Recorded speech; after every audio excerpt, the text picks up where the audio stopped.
Good evening, and welcome to this evening's meeting of Citizens for Informed Land Use, or CILU. We are fortunate tonight to be hosting Sergeant Christopher Cherney from the Holmdel Police Department.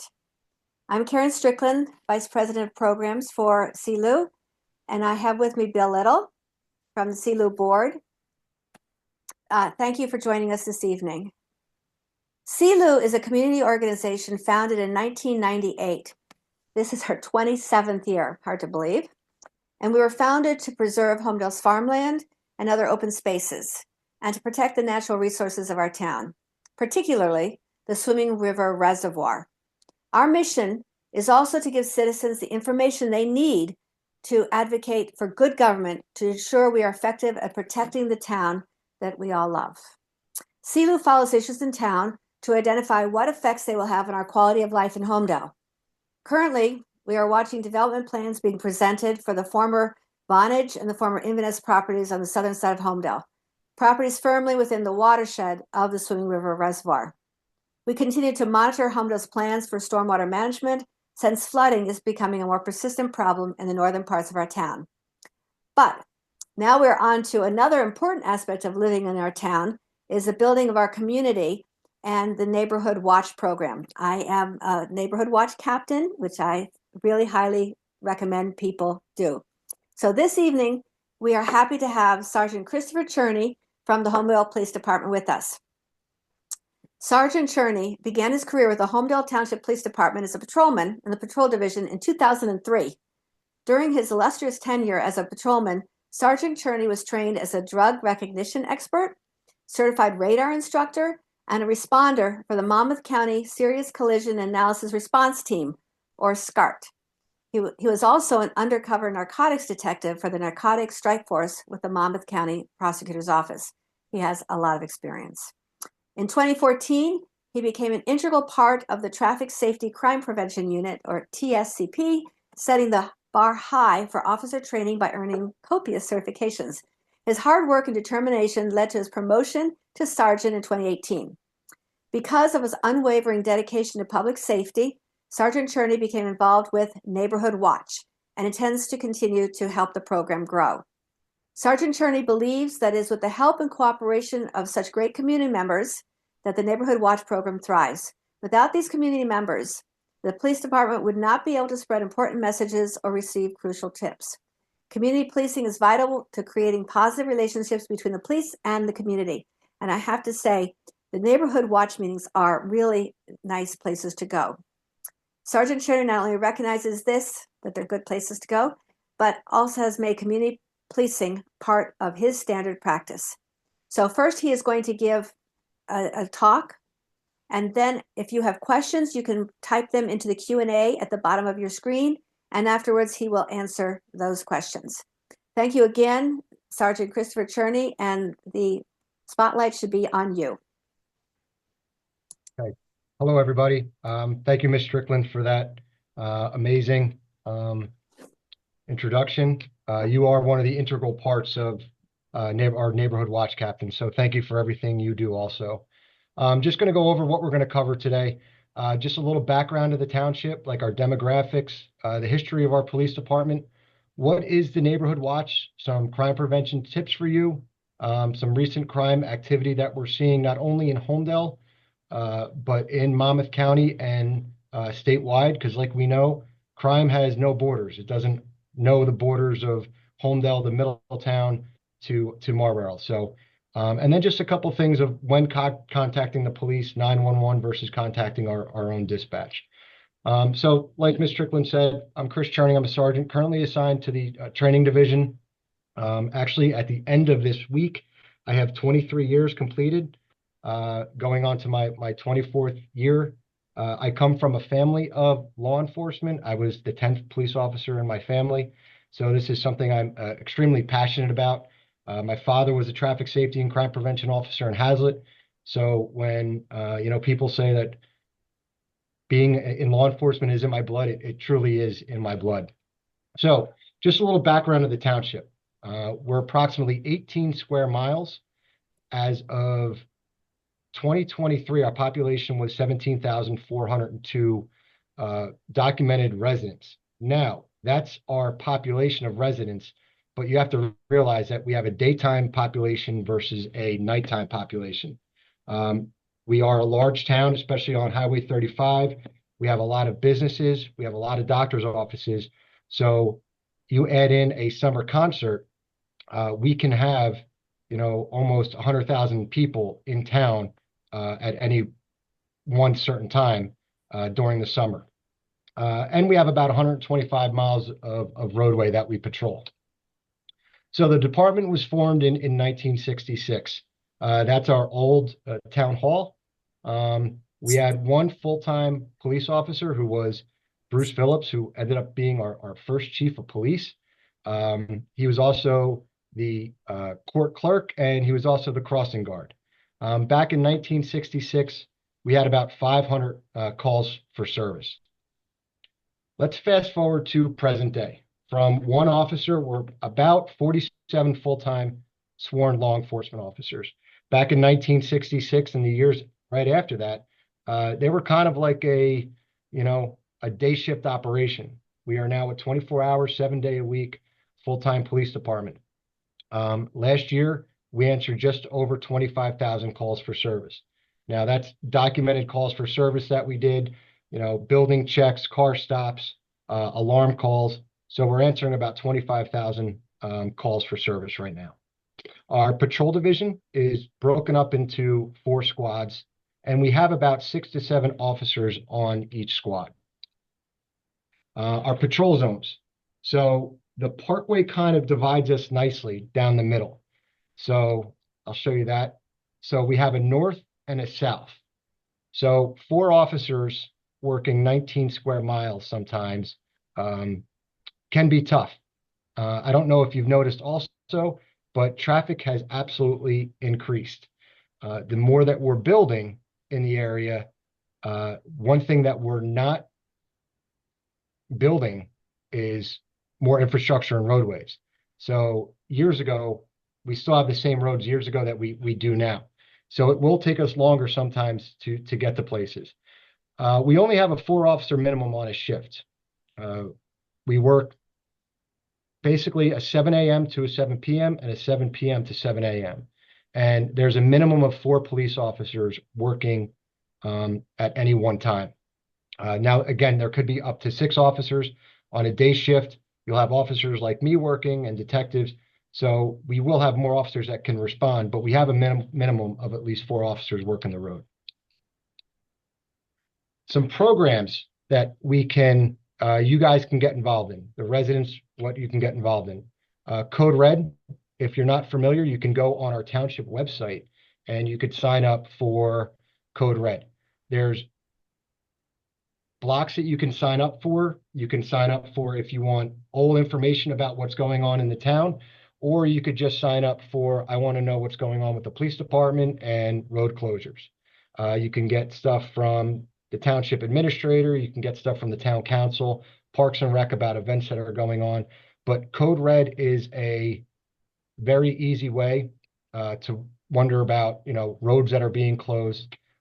We do put a lot of our road closures out also on social media.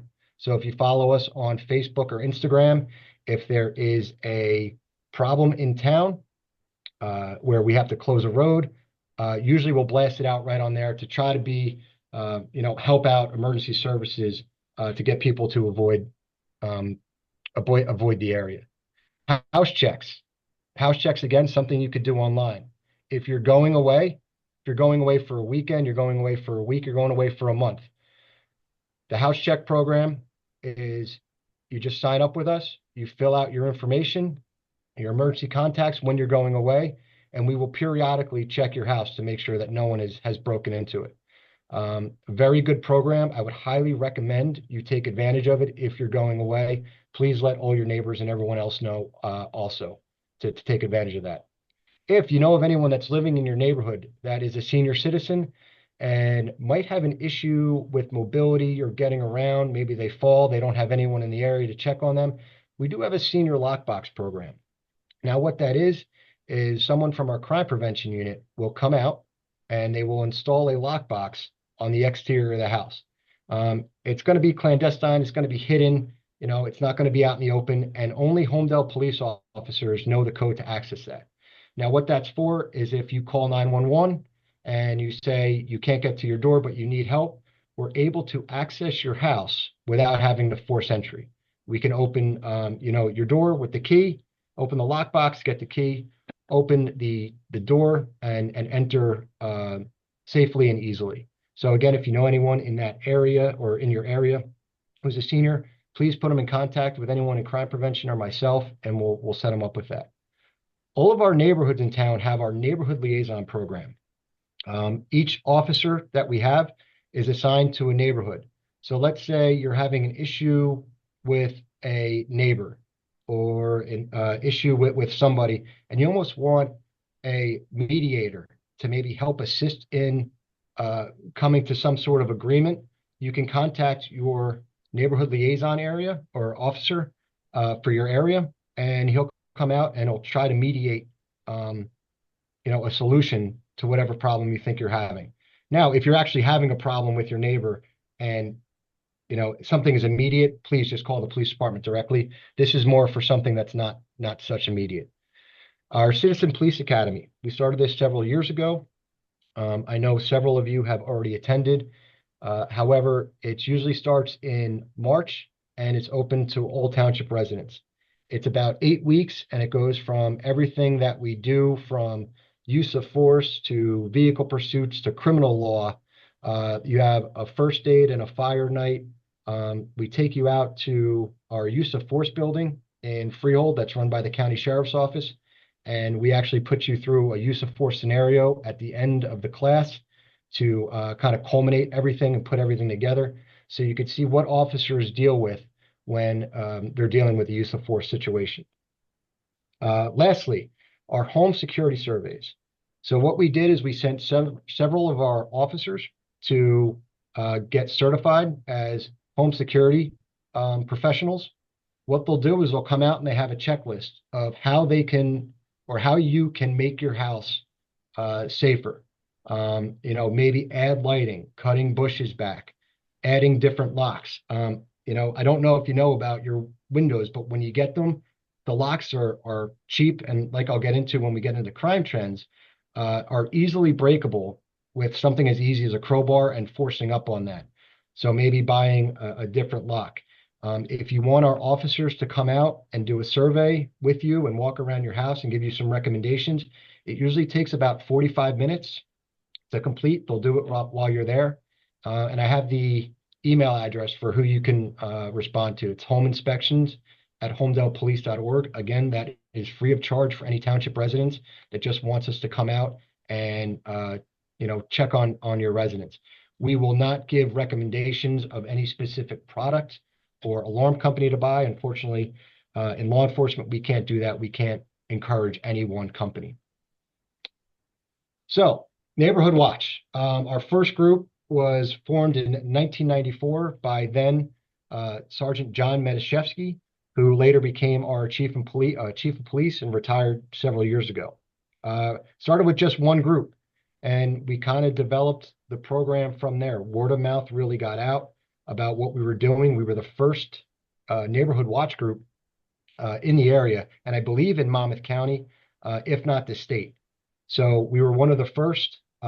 We've currently developed, we have over 80 groups, and we continue to add groups.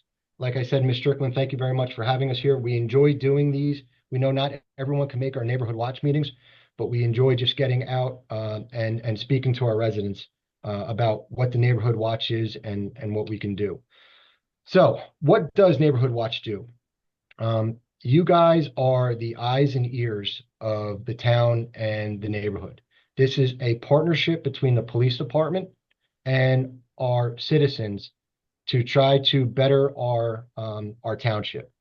So, we're watching out and helping out is the kind of motto of Neighborhood Watch. And again, you guys are the eyes and ears of your neighborhood. Which cars are supposed to be in your neighborhood. When people leave for work.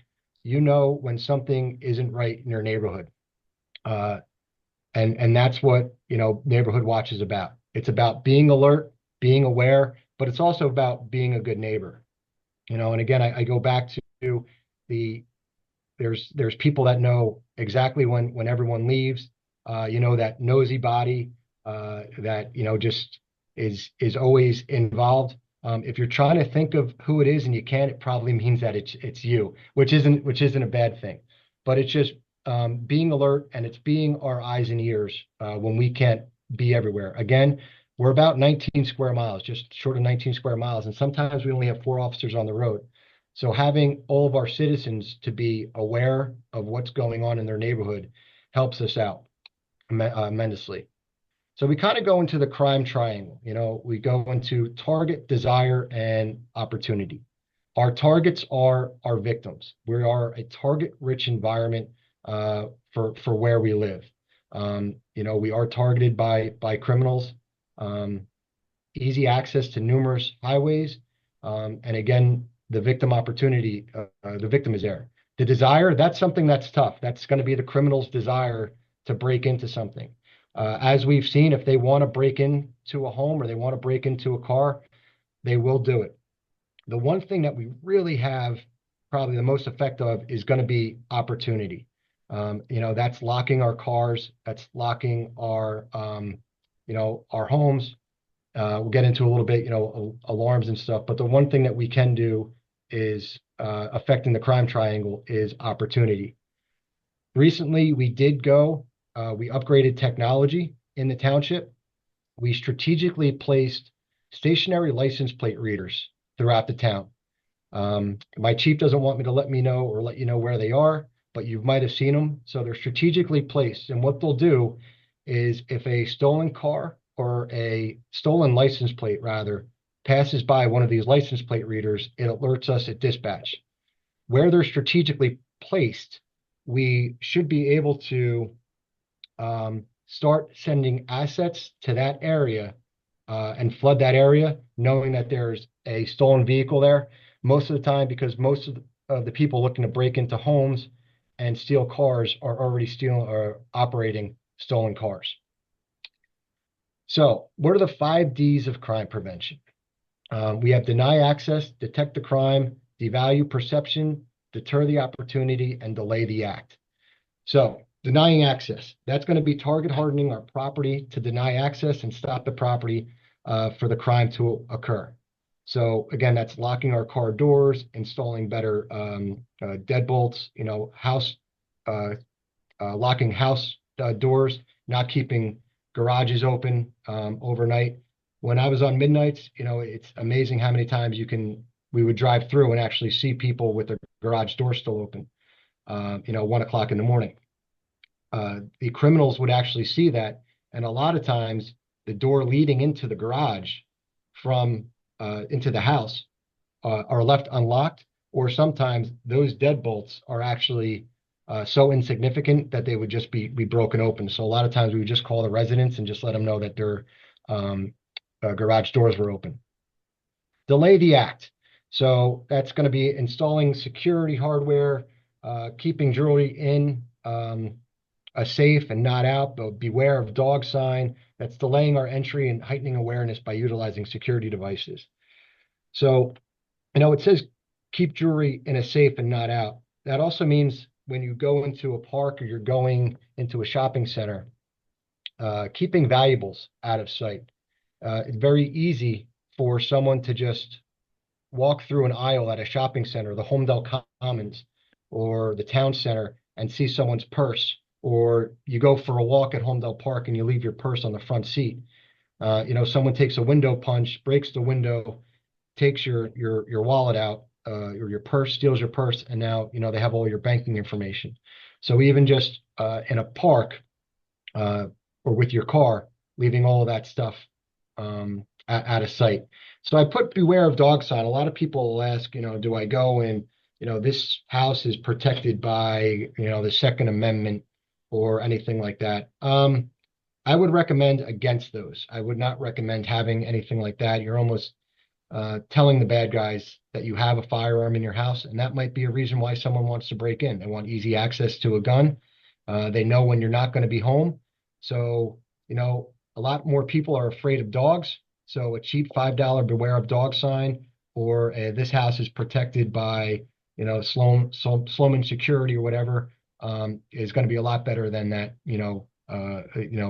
this home is protected by the Second Amendment. Detect the crime. So we're going to use devices at entry points to alert family or police when crime is occurring. Anyone that has a dog, that they have that sixth sense. They hear everything coming from, up the driveway. They know when the cheese wrapper is opening. They know when your delivery people are there. So a guard dog is a good thing, and also security systems. I'll hit on this again later, but the amount of times that we do go to burglaries, confirmed burglaries, house burglaries, that have an active alarm system that wasn't set is probably about 50% of the time. 50% of the time, someone just says, I was just running out for a half hour, and they never set their security alarm because, almost that mentality like, it won't happen to me. But if you have a security system, please use it, please set it. We'd rather come to a false alarm than have to come to your house being ransacked. Again, we go back to deter the opportunity, creating an environment with a greater possibility of being discovered. I kind of said before what some of our security people will do. They'll go out, they'll say, you know what, cut back bushes from the front of your house so that no one can hide behind them. Maybe add some lighting to the front of your house to deter, that dark area. We do put neighborhood watch signs up. If you see any neighborhood watch signs in your area that are damaged or missing, please let me know. My email address will be at the end. I'll make sure that our DPW gets those set up. And video surveillance. We do have a lot of people that just have fake cameras up. That's a deterrent also if you don't want to pay for surveillance. And then we have other people that have, camera systems that, are $20,000. So even just putting up a fake camera system or a ring could help deter. And if something does happen in your neighborhood, it could help us try to isolate video time and maybe get us a suspect. Devalue the perception. This is kind of always that thing you see at Christmas where people leave out, stuff that they just got for Christmas, the big plasma TV, or, the big new TV, the stereo system, even stuff as vehicles. We know that these people, the car thieves that are coming to steal vehicles, are probably doing so right in daylight. They know which house they want to hit and when they want to hit it. So if you can, put your vehicle in a garage, maybe out of sight. To that extent, if you keep your car in a garage, try to get some kind of blind to protect someone from just walking up to your garage and looking in. So have a blind separating or not letting someone look in to see actually what is in your garage. Again, there are numerous times where the middle of the day, people have left their garage doors open, and unfortunately, cars have been stolen right out of the garage. So, suspicious activity. Whenever you see something that you think is suspicious, please give us a call. I put this up. I wish all of our burglars looked like this that were walking around. But as I'm going to show you in a minute, we have people that look like they're legitimate people that should be in the area. Again, though, if you do feel that something is not right or someone's, parked in an area that's just odd, your neighbor went away and there's a car parked in front of his house, just give us a call. We'd rather come out and investigate it and it be nothing than it actually be something. So we go into the obvious things versus not so obvious. And, the obvious is always going to be you have the cat burglar, right, with the mask and the crowbar walking down the street. Someone that's near a neighbor's house or a car, they're peeking in the windows. That's the obvious. What we are dealing with a lot lately is the more not so obvious, the people who are going to look legitimate. They're going to look like they are the JCP&L worker that's going around, looking at your meters, or they're going to look like landscapers. They're going to look like they fit into the area. They're going to be driving cars that fit in the area. So this is kind of a blurry picture, but this is from a residential burglary that they had. And if you can see, they're all wearing kind of like orange fluorescent hats and jackets. What they were trying to do is they were trying to fit in as a legitimate landscaper in the business. Unfortunately, this was a residence that was targeted. They knew when they were leaving. They kind of knew what time they were going to be back, and they broke into the house. We're in the house for a significant amount of time. We're able to break into the safe, steal a considerable bit of money and jewelry, and then left the area. The area where this burglary took place, I said before how they kind of do their surveillance. People that are going to break into the homes, they're going to do their surveillance. They knew that the one road leading out of this development had a camera on it. So they actually went out a back way, and we weren't able to get a license plate. We sat and watched probably video for a decent amount of time, and they never went out the front entrance. They went out the back. So unfortunately, we weren't able to get a plate off that. However, later we were able to get a license plate because they went up north and did another burglary, and we were able to link them to it. And the license plate was off a stolen car. It matched the vehicle perfectly, a black SUV. It matched it perfectly. So if we ran the plate, it wouldn't come back to that car. The owner didn't know that his license plate had been stolen until we actually went to his house to talk to him. And then it was entered in as stolen. So when we say people that look not so or look legitimate, that's kind of what we're referring to. And this is a lot what we're seeing now with what we call the South American theft group. They're going to be dressed in this type of attire, going around looking like they're doing landscaping work, but they're actually scoping out areas, residences, and breaking into homes.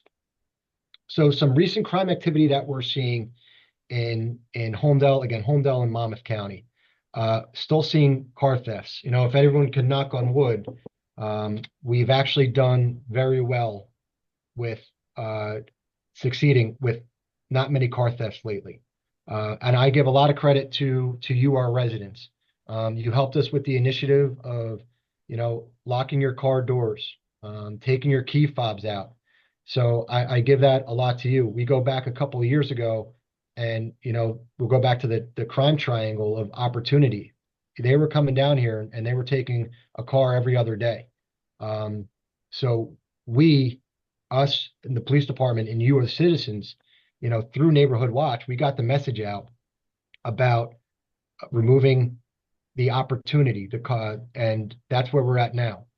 I will say that last year we went almost the whole year with no car thefts. We had a couple car theft attempts where they entered the vehicles, but there were no keys. We went all the way till I believe it was November, and we had our first car theft. And then in December, unfortunately, we had two car thefts. So we had 3 car thefts last year, and we had 1 car theft this year, which was outside of Village School. Mother ran inside the school, and it looks like she might have been followed to that location, and they took the car. Fortunately, they didn't get far because when they turned the corner, I believe the car shut off because the key fob wasn't left in the car, just the car was left running. Home burglaries. We know now that the car thieves are breaking into homes looking for car keys. So we kind of think that they have a shopping list of cars that they want. They've gone back to multiple houses or houses multiple times looking to kind of steal car keys. What we would recommend is not keeping your keys in a normal spot. Kind of they're usually kept in the mudroom or right in the kitchen, right when you get in there for our convenience. But, try to maybe think of a different spot to put it outside of the kitchen area, your car keys and spare car keys, so that it doesn't make it easy for the burglars to find them. I kind of went in before about SatG and being targeted. Business owners are being targeted right now. There is a lot of surveillance on people that own cash businesses, restaurants, uh, laundry, like dry cleaners that are being targeted. They're being surveilled to know what time they leave, and most of the time they don't come back until late at night. So they do know that they have a significant amount of time to go in the house, stay there, and look for money. Sometimes the houses are ransacked because people will, like we're telling you with the keys, sometimes people put money under mattresses, in the refrigerator, in the freezer, in cabinets. So going back to what we're saying, if you see something suspicious and you think something is not right, please just give us a call. We still have an issue with shopping center and parks smash and grabs. They walk through. It's a crime of opportunity where they see a pocketbook or valuables out in the open. They, if the door is open, they'll just open it up. If not, they'll have a small window punch. They'll punch the window out, take the valuables, and they're gone within a matter of seconds. The grandma scam or grandpa scam, that's where someone will call you up and will say, yeah, hey, grandma. And then you'll say, Chris, is it you? And be like, yeah, I got arrested. Hold on, I'm going to put you on the phone with an attorney. Still go through a sob story about, please don't tell mom and dad. I'm supposed to be at school, but I'm not. And I went to Canada and, I got arrested. And it's usually going to be a very serious crime. And they're going to need a significant amount of money to get out. And they're usually going to be wired money, usually through Western Union. Western Union has done a great job, though, of now educating their tellers on these scams. So a lot of times what they're doing now is they're going, okay, go to your local convenience store and get a Green Dot gift card. The easiest thing to do is we've seen it it's been reported to us where people will just hang up, call their grandchild directly, and find out that it was all a scam that they didn't fall for. Retail thefts. Retail thefts are back on the rise. They were on the rise for a while because unfortunately, some companies weren't calling. Kohl's and like Marshalls were not calling when it was a retail theft, when people were shoplifting. It seems like now that they are because they're realizing how much money they're actually losing. If you do realize or you do witness a shoplifting, please do not try to stop it. If you can go and notify someone from the staff that, hey, there's a shoplifting going on, you could do that, but don't become involved. Just be a witness. Be a witness for us. If the staff doesn't seem like they're interested, you can always call us directly. We'll come and try to investigate it. But a lot of times now, the managers aren't allowed to assist us with investigations. Only the loss prevention can do that. So that's why if you go to notify somebody, hey, that person just walked out with 2 suitcases full of stuff, they might kind of blow you off, but it's because they can't report it. Loss prevention has to. Haven't really seen this in a while, but the nicer weather coming out, we do have distraction burglaries. That's where someone's going to knock at your front door. They're going to try to engage you in a conversation. All the while, someone's trying to get in your house through the back. While you're talking to this person in the front, the person is in your house and they're looking for valuables. They have, a time limit, and then they're out of the house and then they're away. You go upstairs, could be hours later, and you realize that you were the victim of a distraction burglary. So just try to keep your house secure. If you're not expecting somebody, don't answer the door or talk to them, through the door. But just try to keep your situational awareness. Felony lane gang, that's kind of connected to the shopping centers and parks. Reason it's called the felony lane gang is that when someone has your identity or they have your driver's license and your bank card, they'll go to the last lane or the furthest lane of a bank away from the teller, and they'll try to use your ID. They'll get somebody that looks similar to you and your on your ID, with your bank card, say, hey, listen, I forgot my checkbook. Can I get a check? I just need to withdraw some cash. And they go to the farthest lane because they think that, they're not going to get, the picture is going to be too far away for them to witness you or witness them making a fraudulent withdrawal. I think we've all seen it a lot recently, the text message and the email scams, especially with coming up now with the Easy Pass. You have a violation, or go to this website immediately, or call this number immediately, or um, your license is going to be suspended. The IRS, we're coming up to tax season. The IRS is, going to call you, and they're going to send an officer to your house and arrest you because for some IRS fraud. IRS is not going to call you over the phone. Anything that they have to do is usually going to be by certified mail or mail. And anything text message wise, if you think it's a scam, it's probably a scam. If you get a text message from, say, Discover about your Discover card, call Discover directly. Go right on, an app if you can, or go right on. You can hold or freeze your account, but just contact them directly. Don't click on any info in a link. Just try to call them directly, and don't give out any info. If you think it's a scam over the phone, do not give out any info. So going on to like our situational awareness, a lot of us are getting, sometimes we're complacent, not really know what's going on with your surroundings. We see it a lot with people. They're walking through a parking lot and their head is down where it's down and it's in their phone. They're not paying attention to anything going on around them. They're not paying attention that someone is actually watching them, or a car's trying to back out. That would be kind of condition white, unprepared and unready for that action. Yellow's a good area to be. You're kind of prepared, you're alert, you're relaxed. It's good situational awareness. You know what's going on. The store thefts, kind of what I was getting, forgot to mention, is people leaving their pocketbooks now in the shopping carts. People are just going right up and yanking the wallet right out of their pocketbook. They don't know that they are actually without their wallet until they're going to pay. That being said, try not to carry all of your credit cards with you when you're going out to a store.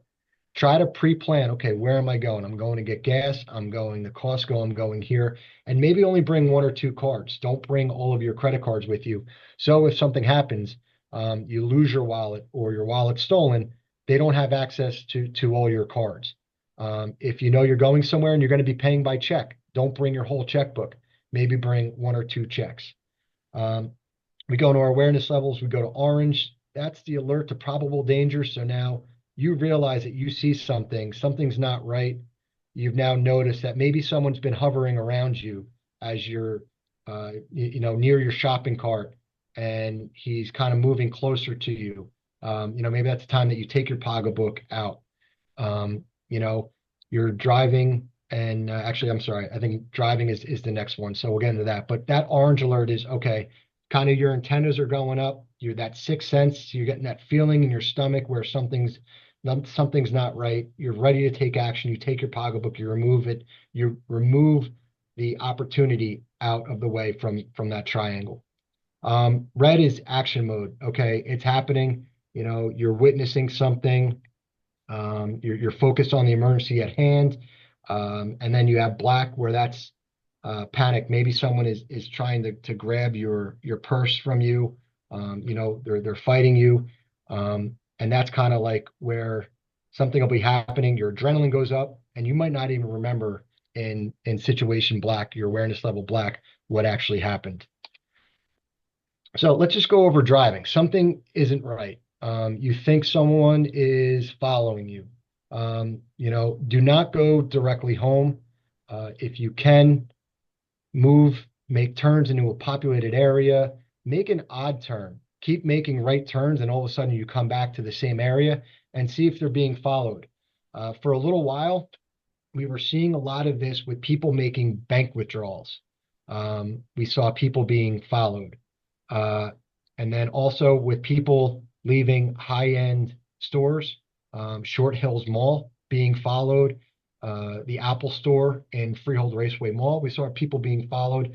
So again, knowing your situational awareness, knowing which cars are around you, if you feel like you are being followed, again, make a couple odd turns to put you back out on the road you were and see if that car is following you.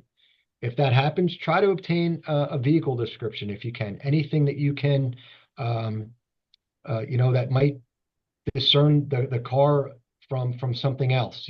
Color. Is there the license plates, the color of the license plate? Is it missing a front license plate? Does it have tinted windows? Does it have a dent somewhere? Anything that you can try to get us to, so that we can try to decipher which the car is without getting a license plate, that's great. Think, are you close to a police department? Can you just pull up to the police department? We've had that several times where some people have thought they were being followed. We've told them to come right to the police department. The car's gone straight. So are you close to a police department? Know where the police departments are where you're going. Just maybe not know where Homedale is, but routes that you travel. Is your phone connected to your vehicle? You know, you might be panicking because now you're realizing this car is following me. I keep making turns and it's following me. Your adrenaline starts going, your senses start to deteriorate because of that adrenaline. You're getting tunnel vision. Are you able to call 911 from your phone? Are you able to pick it up? So, is your phone connected? Is it easy for you just to press a button to call the police? If anyone's having an issue connecting their phone, twice a year, our traffic safety unit does do an event at Best Buy in coordination with Best Buy to help pair phones to their vehicle. If the phone or your vehicle is older and it's not pairable, Best Buy donates Bluetooth speakers to us that connect to the phone that you could just put in your car so you can be able to talk hands-free. So just driving, something isn't right. Again, you have that sixth sense. Make a couple of turns, and then call us, try to get a description of the vehicle, anything that you can. Lights. When you're going out, if you have lights on timer, that's amazing. If you're going out, have some sort of lights on, but lights are a dead giveaway. We're starting to get a couple more, minutes every day now of daylight. But if you're going away, try to keep your house on lights, or some kind of timer. If you have someone going to watch your house, maybe they can turn their lights on and off. This is a picture that we took a while ago. This is someone that obviously went away, and it is obviously apparent that they are away. The lights are on. It's the middle of the day. They have a package out. So this is like that situational awareness that we're kind of talking about. Maybe again, if you have someone a neighbor that can take your packages in and out, can turn your lights on and off or on a timer would be great. Again, back to the alarms. If you have an alarm, even if you're going out for just a couple of minutes, just set it. We would rather respond to an alarm that's a false alarm than you be the victim of a burglary. Set it.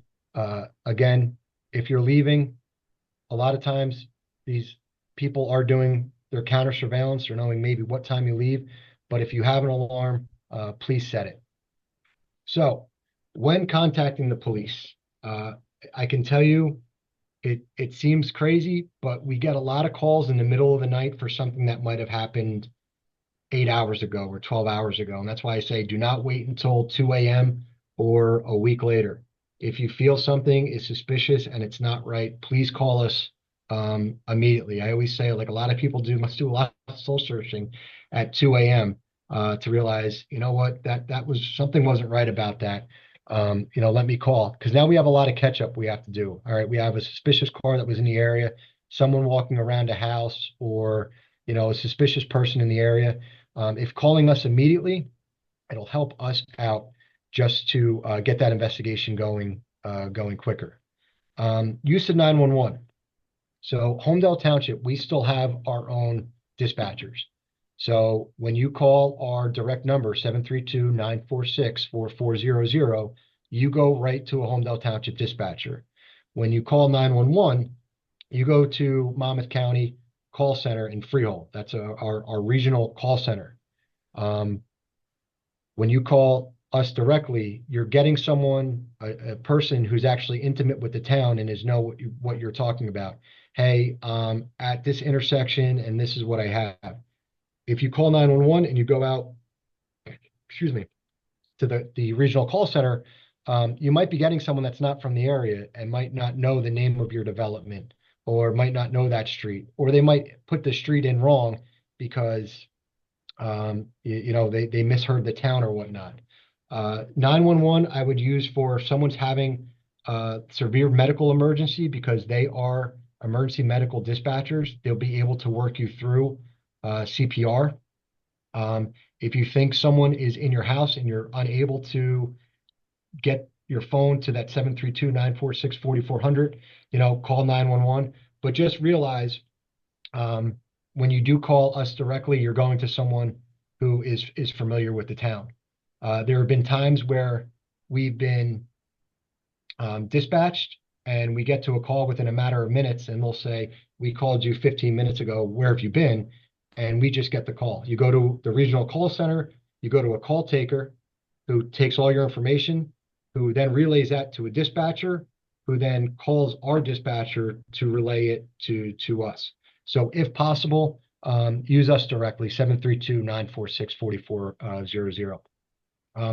When doing descriptions and it's of a person, what you want to try to do is start at the head and end at the feet. So are they wearing a hat? Here, are they wearing a hat? What color hair do they have? What kind of outer clothing are they wearing? Are they wearing a shirt? Are they wearing a coat? Are they wearing a hooded sweatshirt? They're wearing a t-shirt? What kind of pants are they wearing? If you know what color socks, and then get into the more detail. He had this color hair, this eyes, he had a big nose. He had a wide open mouth. What race, what sex was he? So when dealing with people, we try to want to start at the head and then end at the feet.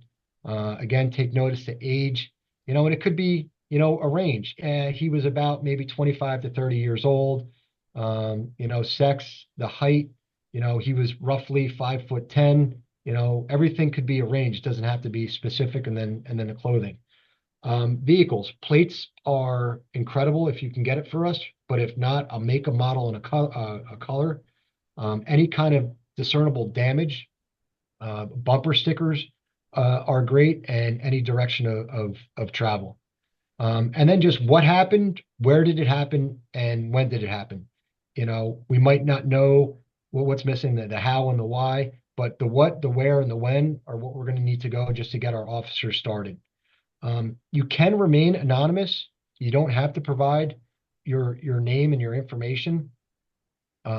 However, if you do leave it, it could just help us in case we're at a dead end. Maybe I don't see what you're seeing. We're able to call you. We're able to meet up with you. You could kind of point us out what you saw, or maybe if you have it on video, you could show it to us. But you can remain anonymous. You can request just a callback, about an update of what happened. Or an update, an officer can just come and visit you at your house. Some people don't want, officers coming to their house. They just want a call back, again, or you can remain anonymous. A lot of times I know that a lot of the neighborhoods do have their own group chats going on.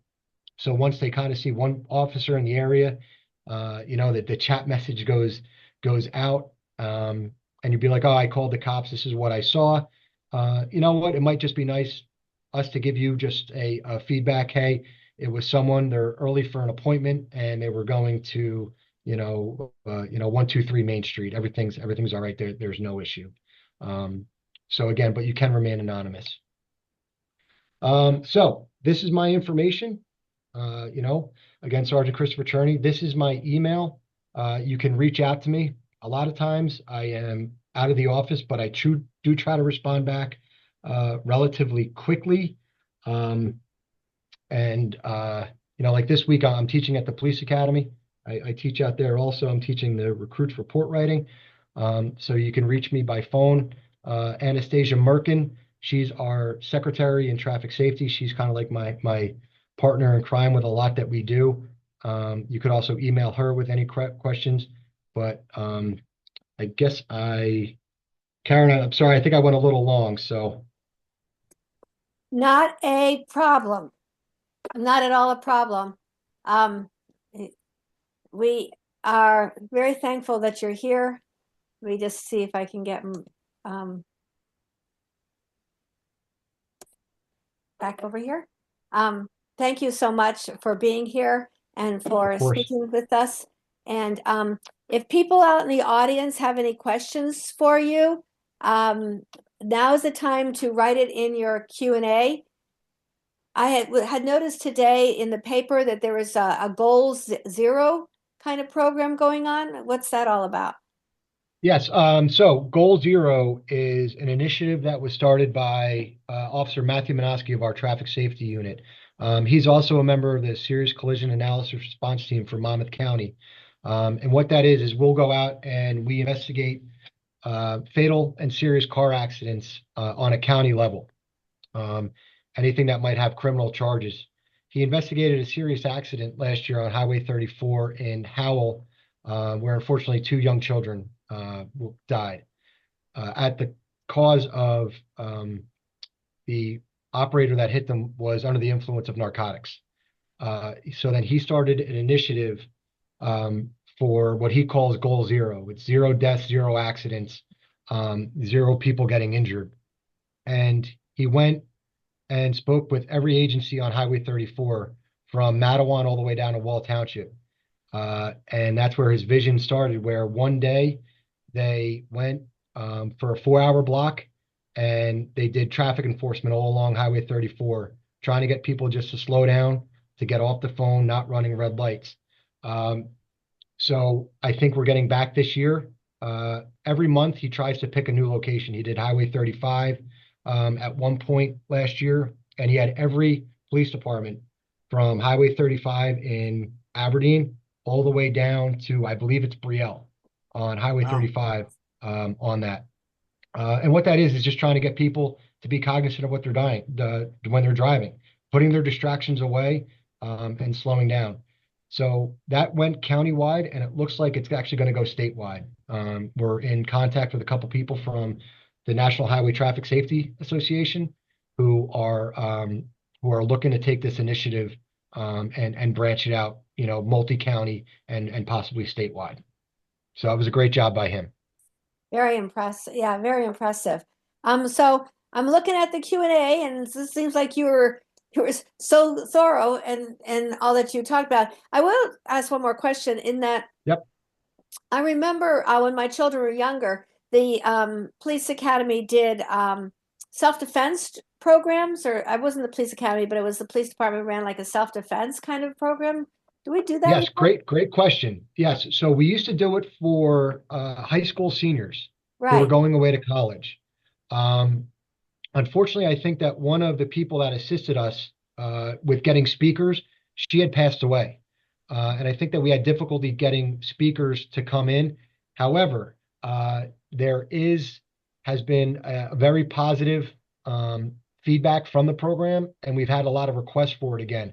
So we are hoping to have that up and running for this year, for summer of 2025. And it's usually open to females, or if males want to come, high school seniors that are going away to college that want to learn some self-defense.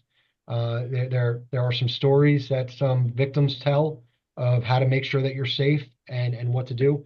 But we're hoping that that will be held again before everyone goes to college this year. That'll be good. That's a really Yeah. wonderful thing to have. Yes.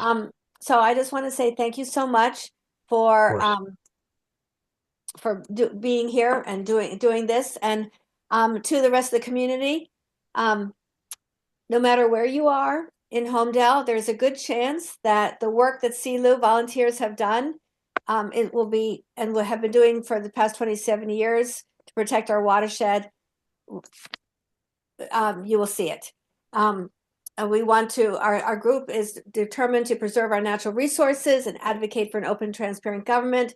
And we hope it has had a positive impact on your quality of life. We will continue to do this important work, but we need people to join us. So if you'd like to join us, we have opportunities to get together. We're holding our annual meeting in potluck at the Homedale Community Center on Friday, March 28th at 6 p.m.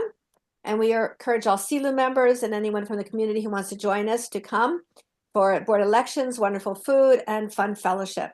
Also, CELU runs the Earth Day celebration at Bayonet Farm, and that will be April 27th, and we hope people will come and join us for that. And if you want information about our upcoming events or how to join CELU, you can go to Facebook, Citizens for Informed Land Use CELU, or our website, homedale-celu.org, homedale-cilu.org.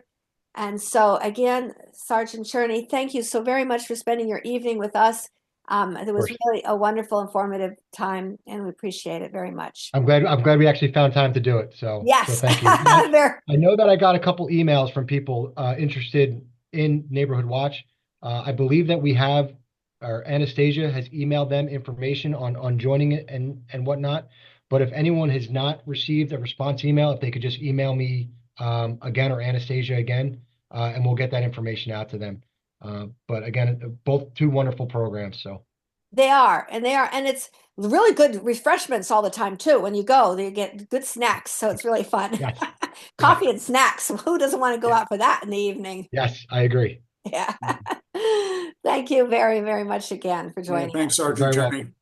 You're very welcome. Thank you. Thank you so much. And if anyone has any questions that you don't want to put in the group, again, you could just email me, and I'll get back to you as get back to you when I can. So again, this was my first Zoom meeting.